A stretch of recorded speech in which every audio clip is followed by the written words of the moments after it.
Panissière, c'est une petite ville des Monts du Lyonnais. On a 3000 habitants. On a de l'industrie textile, de luxe. Et on a énormément d'associations, une 60aine d'associations. Donc vous voyez que c'est un bourg dynamique, mais qui souffrait depuis quelques années d'un déficit d'image. Alors vous vous trouvez à Saint-Georges-de-Ville, en plein cœur du centre-bourg, à l'arrière de la mairie. On a aujourd'hui des grandes maisons, vraiment un habitat pavillonnaire sur Saint-Georges. Et les gens vieillissants ont du mal à pouvoir rester sur la commune avec un habitat adapté. Et on réfléchit à ça. Donc là, on est sur des projets plus à 15 ou 20 ans. Mais c'est une réflexion qu'on a pu avoir. Comment faire que tout le monde se sente bien au centre-bourg, que ce soit les piétons, les cyclistes et les automobilistes. La gestion partagée de notre espace étroit des centres-bourgs d'autrefois. Alors peut-être avant de rentrer directement dans le vif du sujet, un petit rappel du programme de la matinée. Ce séminaire, c'est l'occasion de partager des expériences qui se sont révélées au fil du temps assez efficaces, assez pragmatiques, puisque depuis de nombreuses années aujourd'hui, dans nos centres-villes, dans nos centres-bourgs, on a vu leur dévitalisation, on l'a observé assez impuissant.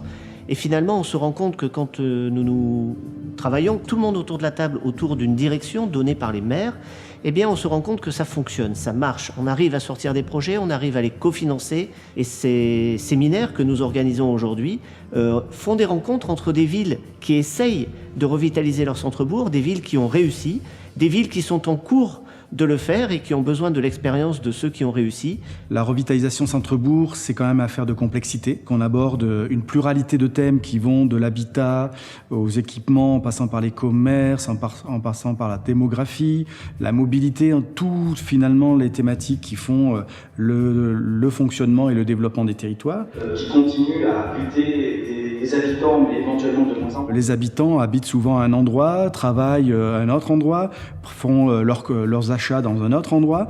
Donc finalement, on s'aperçoit qu'on s'adresse à une pluralité d'habitants qui sont eux aussi usagers.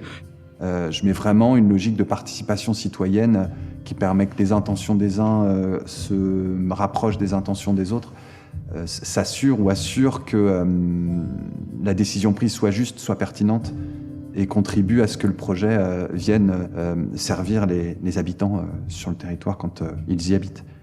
Bref, aujourd'hui, on est parfaitement dans cette co-construction, dans ces échanges, et ces échanges sont très productifs.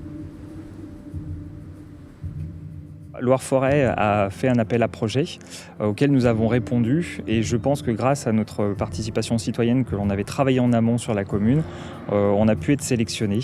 Ce qui nous a apporté d'une part un apport technique important avec le personnel de Loire-Forêt et également un soutien financier. Il y a eu énormément de réunions, énormément d'échanges et on est arrivé à un consensus qui donne finalement assez satisfaction. On a une fiche action dans notre plan guide qui veut essayer de redynamiser tous les hameaux du village en créant des espaces de convivialité. Ils existent naturellement sur certains hameaux et on veut essayer d'en créer d'autres. L'idée a été d'acquérir une friche industrielle, de la nettoyer et puis de commencer à la réaménager en espace de jeux et de pique-nique juste en bord de Curez. L'épicerie qui était au cœur du projet au départ, les travaux vont commencer en fin d'année avec la création d'un nouveau bâtiment pour accueillir l'épicerie et puis une réhabilitation du bâtiment actuel. On a réfléchi aussi à ouvrir des espaces qui sont publics mais qui sont peu connus des habitants parce que enclavés.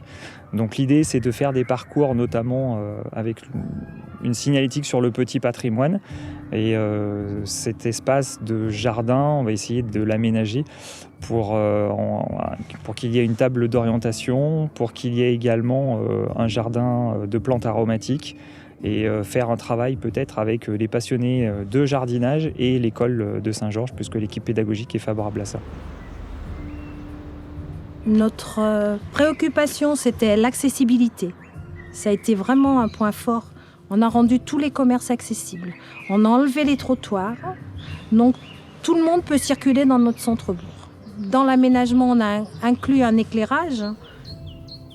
Les places sont avec des spots qui ont plusieurs programmes d'éclairage suivant les événements. Voilà. Et qui mettent en valeur, celui-ci met ce cèdre en valeur, la façade de la mairie. Voilà.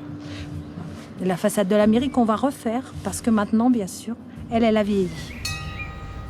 La manière dont on pouvait imaginer le centre-bourg, comment on organise les choses en centre-bourg, où au final on risquait de se cloisonner encore, nous, alors que le regard d'architecte paysager a permis de réfléchir sur une ouverture. On est très axé le long de la voirie et au final on est parti sur des projets qui sont très axés est-ouest, avec des vues sur la plaine du Forez et les monts du Forez, qui sont une richesse, mais qui, nous, y habitons au quotidien, on ne regarde plus du tout. L'urbanisme, c'est pas immédiat quand on le crée, c'est sur le long terme et où on voit quand même que notre bourg est devenu dynamique. Voilà. Sur les commerces, sur l'habitat, sur l'occupation de l'espace public, les piétons sont plus à l'aise puisque c'est une zone de rencontre. Le travail en collaboration avec Loire-Forez nous a vraiment permis de nous projeter sur 20 ans pour l'avenir de notre village, et quelque chose qu'on n'aurait clairement pas pu faire tout seul, ou en tout cas on l'aurait fait d'une façon beaucoup plus simpliste.